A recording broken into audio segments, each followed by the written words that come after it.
Dear learners, আশা করি সবাই ভালো আছেন।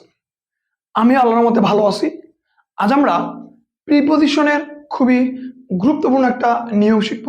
সেটা হলো আমরা কখন ডাই অফ ব্যবহার করব এবং কখন die of O double F এটা ব্যবহার করব।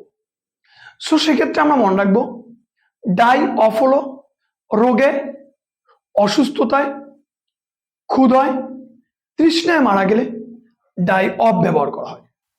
যেমন হি ডাইড অফ ক্যান্সার, এখানে ডাই এর পরে অফ বসছে।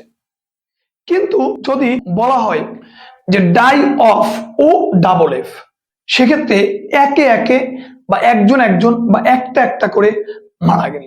যেমন cattle died of in the village. আশা করি সবাই বুঝতে পারছেন। এভাবে ইংলিশের কনফিউজিং বিষয়গুলো শিখতে আমাদের সাথেই থাকুন।